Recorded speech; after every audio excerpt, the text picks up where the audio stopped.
다른 사람의 해를 끼치지 않는 한이에요. 다시 얘기하면 내가 하는 그 어떤 행위가 다른 사람에게 해가 되지 않는 한 나의 개성, 나의 성향, 나의 사상, 나의 삶 그 자체는 내 마음대로 살아갈 자유가 주어져야 한다. 그것이 주어지지 않는다면 어떤 심각한 문제가 일어날 것인가 라고 하는 걸 이 책 3부에서 이야기하는데요. 저희는 잠깐 쉬었다가 한 7분 정도 쉬었다가 조금 뒤에 이어서 그 이야기를 하도록 하겠습니다. 아까 말씀드린 거는 밀은 대중민주주의 사회의 도래에 따른 확고한 신념도 있었지만 대중민주주의 사회가 초래할지도 모르는 부정적 결과에 대한 우려도 같이 갖고 있다고 이야기했습니다. 그 말을 조금 달리 표현하면 밀은 결국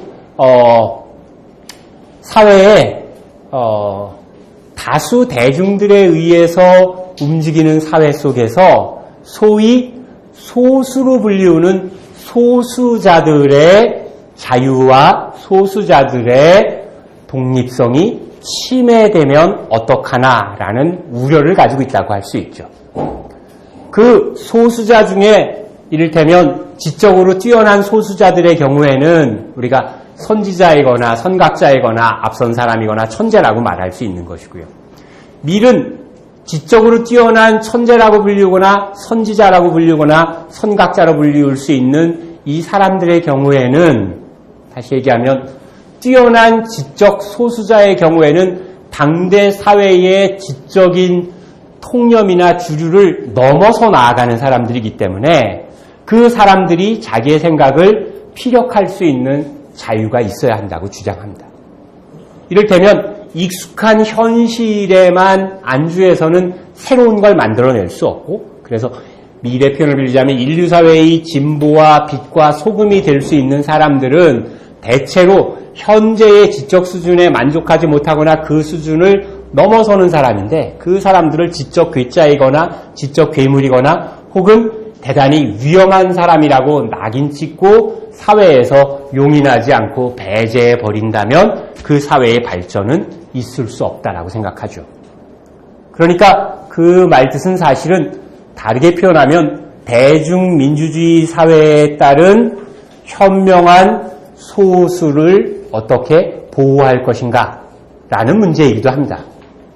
그 말뜻은 아까 얘기한 거에 견주어 말하면 나와 헬리엇 테일러의 사적인 부분에 대해서 잘 알지도 못하는 사람들이 이를테면 둘이 하고 있는 플라토닉 러브라면 정신적 대화에 대해서 이를테면 그런 거 많잖아요. 무슨 꼴값판에 지네들이 모자랐다고 무슨 뭐 만나면은 무슨 뭐 소크라테스 할아버지 얘기를 했었고 그렇다고 하는데 소크라테스 할아버지 얘기를 했갔어. 손잡고 어디 가깝지. 이렇게 생각한다라는 거죠. 그러니까 대중사회에 획일화되고 평균화되고 이를테면 그런 의미에 있어서 무지한 사고방식이 현명한 혹은 탁월한 혹은 뛰어난 소수의 생각을 옥죄일 수 있기 때문에 밀의 경우에는 그런 일이 일어난다면 개인에게 불행일 뿐만 아니라 사회에게 불행일 뿐만 아니라 심지어는 앞으로 등장할 인류에게 혜택을 줄 수 있는 가능성을 막았다는 점에서 미래 세대까지 부정적이라고 이야기합니다. 그것이 사상의 자유에 대한 미래의 강조점이 놓여있는 출발점인 셈이죠. 5쪽에 가서 보시면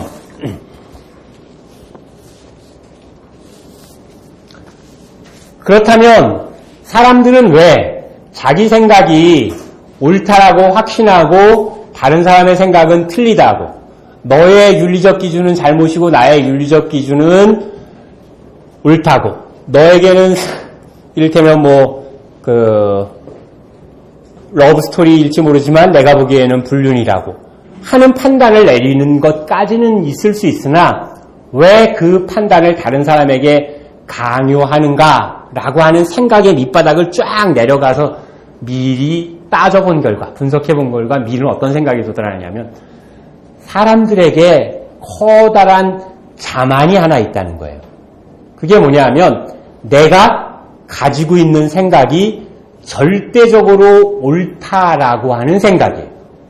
즉, 나는 틀릴 리가 없다라고 하는, 나는 오류를 범할 리가 없다라고 하는 자기의 지식과 생각과 견해에 대한 무오류성이라고 하는 이 자만이 인간으로 하여금 다른 사람에게 자기 생각을 강요하게 만드는 기저에 깔려있는 인식이라는 것이죠. 그래서 이를테면 엄마는 내가 너보다 많이 살아봤으니, 아빠는 내가 너보다 많이 살아봤으니, 할아버지는 그러니, 혹은 선생인 나는 그러니와 같이 너를 위해서, 너의 이익을 위해서, 너의 미래를 위해서 내가 말하는 대로 따라와 라고 말할 때 거기에도 내 말이 옳다라는 자만이 있다는 거예요. 그러나 밀은 예를 두 개 들어서 설명합니다. 예수를 십자가형에 못 박히게 했던 대제사장. 그 대제사장은 경건한 사람이었고 신앙심 깊은 사람이었고 그리고 당대의 일반 사람들 중에서 대단히 뛰어난 지성을 가지고 있는 사람이었을 것이다. 그 사람이 예수를 십자가형에 처하게 된 데에는 여러 가지 그것 말고도 우리가 다른 이유를 댈 수 있지만 여하튼 당대의 평균적인 사람보다 뛰어난 신학적 지식과 인품을 갖춘 사람이 예수 그리스도를 십자가형에 못 박히게 했다라는 사실에서 알 수 있는 건 내가 옳다. 그리고 너는 잘못되었다. 라는 생각을 극단적으로 주장해서 그 제사장의 이름은 누군지도 우리가 기억 못하지만 예수 그리스도는 2000년이 지나서도 이름이 기억될 정도로 인류에게 커다란 영향을 준 그 인물을 십자가형에 처하게 했다는 거예요. 말쿠스 아울레리우스의 예도 듭니다. 대제사장 못지않게 로마의 황제 중에 가장 위대한 철학자인 왕, 말쿠스 아울레리우스. 이 말쿠스 아울레리우스보다 더 현명하거나 더 지성이 있거나 더 인품이 뛰어난 황제는 없었다고 미리 말해요. 전제합니다. 그런데 이 말쿠스 아울레리우스도 자기가 서 있는 시점에서 기독교를 박해하는 게 당연하다라고 생각해서 기독교를 박해했다는 거예요. 문제는 뭐냐면 내가 그렇게 생각하는 것이 당연하다라는 걸 검토나 자성 없이 무조건적으로 전제하고 갔다는 것이죠.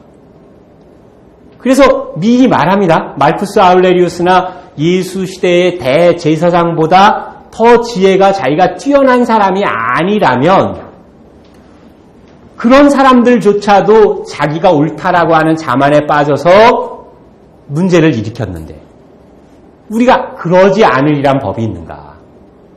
그래서 소크라테스 예도 하나 들죠. 소크라테스라고 하는 그 인물은 인류 역사에서 모든 사람이 그야말로 스승의 스승인 셈이잖아요. 철학자를 가리킨 철학자잖아요. 그렇죠. 플라톤을 가리킨 철학자니까 철학자를 가리킨 철학자잖아요. 보통 철학하는 분들의 꿈이 거기더라고요. 제가 이렇게 학교에서 만나는 여담인데 학교에서 철학하시는 선생님을 만나면 자기가 철학자인데 자기보다 뛰어난 철학자를 만드는 게 꿈이에요. 대개. 왜냐하면 나보다 뛰어난 제자를 둔 철학자가 거의 없어요. 그건 소크라테스, 플라톤, 아리스토텔레스까지예요. 그러니까 내가 나보다 뛰어난 제자인 철학자를 키워낸 철학자가 없기 때문에 그러면 이제 속된 말로 하면 앉아서 광만 팔면 되잖아요. 제자가 유명해질수록 자기는 덩달아 올라가는 게 그냥 가만히 앉아서. 소크라테스 보세요. 철학책 한 권도 안 썼어요. 플라톤이 다 이야기한 거 가지고 서양의 철학의 아버지 소리 듣는 거예요, 지금. 소크라테스는. 얘기가 좀 딴 데로 갔는데, 이 철학자의 철학자이고 스승의 스승인 소크라테스를 누가 죽였느냐. 아테네 시민들이 죽였다는 거예요. 아테네 시민들이 왜 죽였느냐. 소크라테스가 그렇게 훌륭한 사람이 될 거라고 모르고 죽였겠죠. 모르고 죽였는데 그 사람들이 죽일 때에 그 아테네 시민들이 우리가 생각하기엔 특별히 또라이거나 특별히 바보거나 아주 엉뚱하고 약먹었거나 이런 애들처럼 생각할 수 없다는 거예요. 정상이라는 거예요. 그 정상인 애들이 왜 소크라테스의 제목이 뭐냐 하면 불경죄예요.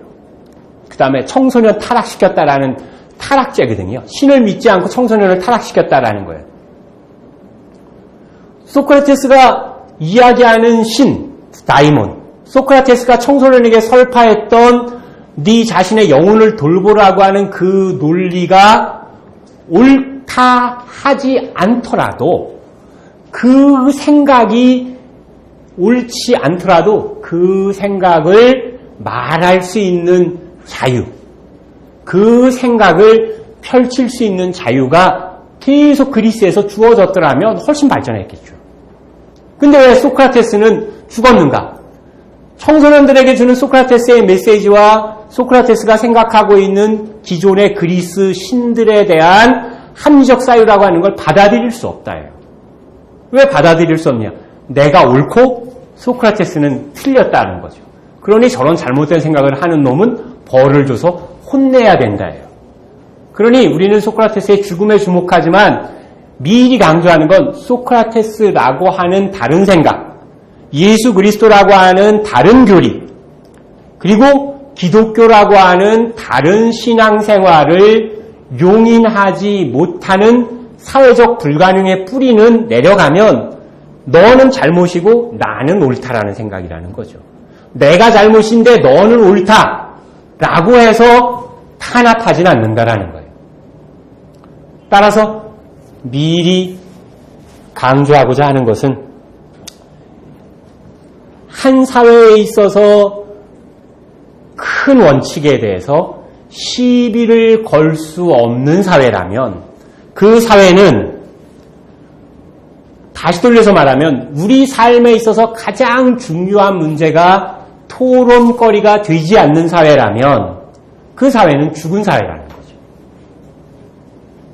이를테면 우리 사회에서 반미주의의 문제나 공산주의의 문제나 혹은 친일파의 문제나 등등등등 많은 문제들이 제기될 수 있는데 많은 그 문제들은 제기될 때 그것이 사상의 영역에서 과연 그러한가라고 하는 거에 대한 합리적 토론이 아니라 거기에는 너무 많은 이데올로기적인 함의를 좌우를 포함해서 이데올로기적 함의를 집어넣고 실질적으로 활발한 사상의 자유를 용인하지 않는다는 것이죠. 우리 사회에서는.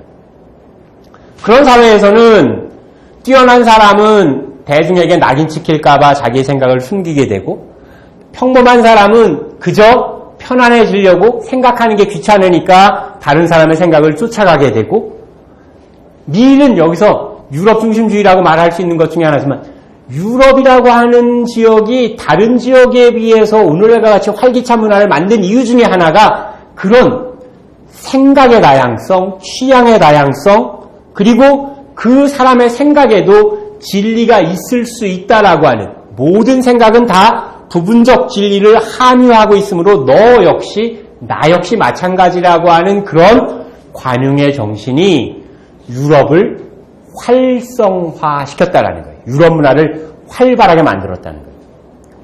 중국은 그것이 없기 때문에 중국은 그런 사상의 다양성, 생각의 다양성 그리고 자기가 가지고 있는 생각의 근거를 비판적으로 검토하지 않았음으로 인해서 중국은 1859년 시점이니까요. 이 모양 이 꼴이 되었다라고 말합니다. 그것이 유럽 중심주의적 사고방식이라고 지적하는 것은 너무 쉬우나 그 생각에 깔려있는 미래 진짜 진원을 따져보는 건 비난하는 것보다 더 중요한 일입니다. 그러니까 우리가 생각해 볼 수 있죠. 가장 기본적인 베이스로 보면 결국 사람이 한평생 살면서 만나는 현실은 전체 현실보다 클 수가 없어요. 그렇겠죠. 우린 기껏해야 이 2013년 8월 3일에 요 공간에 있는 현실을 보는 중이에요. 이게 홍대 언저리만 넓혀도 모르는 공간이에요. 서울로 넓히면 더 모르는 공간이고요. 세계로 넓히면 더더욱 모르는 공간이죠. 이거를 만약에 시간적으로 역사로 끌고 가고 공간적으로 우주로 끌고 가게 되면 인간이 알고 있는 내 눈앞에 펼쳐진 세계라는 말을 써서 그렇지 세계라고 하는 말에 포함된 세계에 대한 지식은 한없이 왜소하고 한없이 불완전하고 한없이 부분적이에요.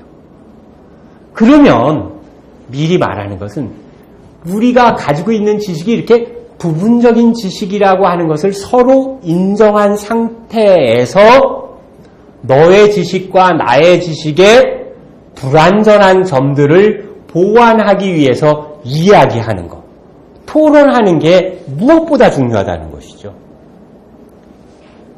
미는 말합니다. 만약에 인간 사회에 절대적인 진리가 어딘가 하나 있다고 치면 인간 사회에는 더 이상 토론이 필요 없죠.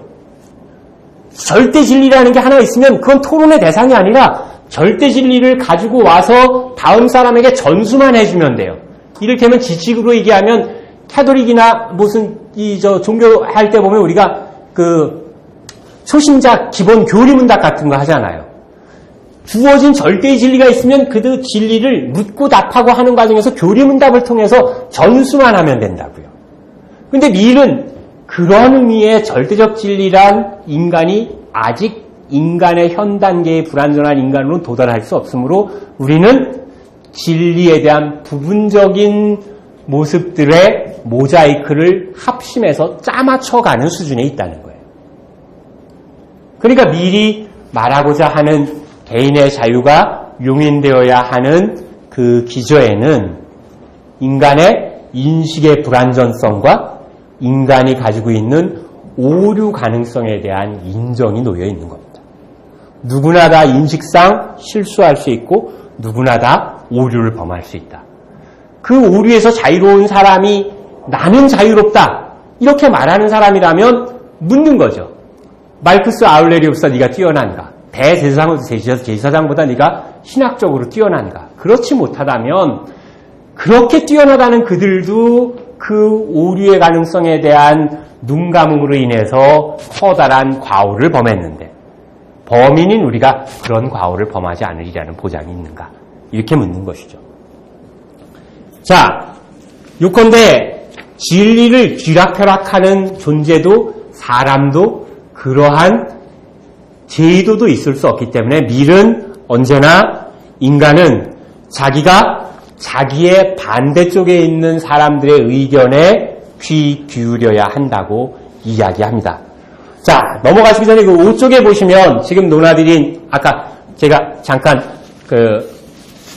논하드린 구절에 보면 말합니다. 밀은 나와 상대방이 다른 의견을 가지고 있을 때 상대방이 옳은 의견을 가지고 있을 수도 있으니까 그 의견을 들어봐야 되는 건 당연할 뿐더러 만약에 상대방 의견이 100% 틀린 의견이라고 할지라도 그 의견을 봉쇄하거나 억압하면 안 된다는 거예요. 왜냐하면 상대방의 틀린 의견을 들어봄으로써 내가 믿고 있는 진리가 진짜 진리라고 하는 것을 더 생생하게 자각하고 체험하고 그 진리를 더 강하게 느낄 수 있는 효과가 있기 때문이라는 거예요. 우리가 이게 옳지라고 하는 생각도 세월이 지나서 그냥 오라라고 생각하게 되면 진리가 생기를 잃고 그 진리라고 하는 게 자연스러운 것처럼 그냥 생각이 되어서 나중에는 그 진리가 가지고 있는 본래의 진리의 힘에 대해서 둔감해진다고 생각해요. 그래서 말을 합니다. 만약에 이 세상에 살고 있는 인류 중에서 한 사람만이 다른 생각을 하고 있다. 그리고 전제하면 다른 생각을 하고 있는 그 한 사람이 전체 인류에게 자기 생각을 따라라 라고 말하는 것은 절대 정당화될 수 없는 것인 것처럼 반대로 그 한 사람에 대해서 나머지 전체 인류가 그야말로 메조리티, 대다수라는 이름으로 대다수의 의견을 따르라고 강요하는 것도 역시 정당화될 수 없다는 거예요. 그게 밀의 아이디어 중에 사회적 자유를 말할 때의 포인트입니다. 단 한 사람이 인류와 다른 생각을 한다 할지라도 그 단 한 사람의 생각이 전체 인류에게 강제될 수 없듯이 전체 인류의 생각을 그 단 한 사람에게 강제해서도 안 된다. 오히려 밀은 만장일치 사회는 너무너무 위험하기 때문에 어떤 것까지 하라고 그러냐면 마치 캐톨릭에서 시성식, 성인으로 추대하는 시성식에서 성인이 될 사람에게는 오히려 데빌즈 애드보킷, 악마의 대변자라고 하는 위약적인 역할을 하는 사람을 설정해서 그 성인이 가지고 있는 부정적인 잘못된 측면을 일부러 끄집어내서 공박하게 해가지고 그 성인이 오히려 진짜 성인임을 더욱더 부각시켜주는 그런 의뢰를 하는 것처럼 오히려 인위적으로라도 반대 의견을 가지고 있는 반대자를 만들어내서 그 사람으로 하여금 반대 의견을 청취하는 게 만장일치 사회보다 훨씬 더 인류 사회의 긍정적인 사회로 봅니다. 비유적으로 얘기하면 이런 것이겠죠. 일사불란의 사회, 진리가 하나 있는 일사불란의 사회에서는 어떤 하나의 진리만 있다면 문제는 이 진리가 가지고 있는 생생함을 상실하게 될 것이다. 두 번째, 이 진리가 가지고 있는 생생한 걸 상실하게 된다면 그 다음에는 이 진리라고 하는 게 그릇된 해석을 나올 수도 있잖아요. 생각해보세요. 2000년 전에 예수 그리스도가 하신 말씀이 로마 시대에는 수많은 순교자를 만들어내면서 기독교가 사회에 긍정적인 역할을 했지만 중세에 들어와서는 그것이 초기 교회의 생생함, 초기 교회의 진리성을 상실하고 여러 가지 폐단을 만들어내잖아요. 그래서 중세 교황님들 보세요. 조카가 28명이나 돼요. 중세 교황님들의 조카는 전부 교황님들이 낳은 자식이거든요. 자식이라고 하기 어려우니까 다 그냥 조카라고 한다고요. 그러니 종교개혁이 일어나잖아요. 그렇죠? 그러니까 일사불란이라고 하는 사회는 미리 보기에는 위험한 사회예요. 그러니까 우리 사회도 그런 면으로 빗대어 말할 수 있죠. 대한민국의 국기 이렇게 대한민국의 국기라는 게 하나 있으면 위험하다니까요. 국기를 문란했다? 어쩌고저쩌고 하는데, 그러니까 국기가 제가 여러 분 나이 말할 때는 반공주의였었던 것 같고요. 그 다음에는 자유민주주의로 또 줄어드는 모양인데, 하여간 자유민주주의가 국시라고 하는 사람은 또 자유민주주의를 반공이라고 생각하니까 그것도 이상하지만, 일사불란이 아니라 미리 말하는 건 다사다난이에 가까워요. 이를테면 쥐들이 피리 소리에만 반응해요. 피리가 질리고 피리 소리 하나에만 반응한다고 쳐봐요. 그러면 저 서양의 무슨 옛 이야기처럼 피리 부는 소리니 피리 불면서 강을 끌고 가서 쥐들 전부 그냥 강에 빠뜨려 죽이잖아요. 그렇죠? 미리 생각하면 다사다난이면 안 따라간다는 거예요. 다사다난이면 100마리 쥐 중에서 10마리 따라가고 10마리는 딴 데가 돌고 80마리는 지각강 돌고 그러면 한꺼번에 다 죽는 일이 일어나지 않는다는 거예요. 밀은 다양성이야말로.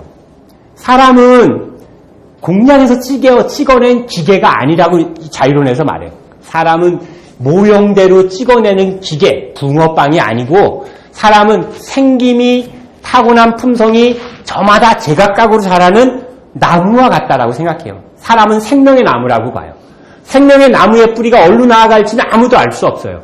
그 뿌리가 저절로 자기 힘대로 스스로 뻗어나갈 수 있도록 내버려두는 일이 중요하다라는 거예요. 내버려둔다는 건 간섭하거나 명령하거나 억압하거나 획일화하지 않는다는 거예요. 그러면 생명은 자기의 힘에 자기의 능력에 걸맞게 어떤 나무는 크게 자라고 어떤 나무는 많이 자라지 못하고 할지라도 자라나고 자기 길을 간다는 거죠. 그래서 미리 자유론에서 마지막 핵심적으로 강조하는 게 뭐냐면 사람은 자기가 살고 싶은 삶의 방식대로 사는 게 최선의 삶이라는 거예요. 자기가 살고 싶은 삶을 살아가는 것이 최선의 삶이라고 말하는 것은 그게 최상이기 때문이 아니라 그것이 자기의 자발성에 입각한 선택이기 때문이라는 거예요. 전 그걸 읽었을 때 정말로 절감했어요. 이게 개인적인 체험이 있어서 그런데 제가 초등학교 다닐 때 저희 집 바로 앞에 살고 있는 여학생이 있었는데 제가 그 여학생을 꽤 좋아했었던 것 같아요. 이 여학생이 만화를 좋아했는데 그래서 그 여학생 보는 재미로 만화가게에 여학생이 가면 꼭 만화가게에 들렸어요. 저도. 근데 하루는 그 만화가게가 웬일인지 학교 가면 아침마다 만화가게가 열린 거예요. 그래서 아마 그 여학생은 무슨 시리즈 만화를 기다렸는지 하여간 학교 가는 길에 만화가게를 들어서 만화책을 보고 가더라고요. 그래서 저도 덩달아서 만화방을 들어갔어요. 그래서 만화책을 봤죠. 그리고 물론 학교에 지각했죠. 그 학교 갔더니 담임선생님이 묻는 거예요. 초등학교 5학년한테 너 왜 그랬냐. 그러니까 이 여학생은 만화 가게에서 너무 하여간 기억은 잘 안 나는데 너무너무 보고 싶었던 뭐 만화가 있어서 만화를 보고 왔다. 너는 왜 그랬냐. 저는 원래 안 가려고 그랬는데요. 얘가 만화 가게를 가는 길에 저도 정다가 따라가서 만화 보고 와서 전 늦었어요. 내 잘못이 아니고 얘 탓입니다. 이렇게 그 여학생 한 대 때리고 저는 10대인가 이거 맞았어요. 이런 자로. 그때는 너무너무 화가 났는데 지금 생각하는 선생님이 저에게 미래 가르침을 주신 거예요. 그 선생님은 미래 자유론을 읽으신 분이야. 너는 네 행위의 원인을 남에게서 구하였기 때문에 더 문제라는 거예요.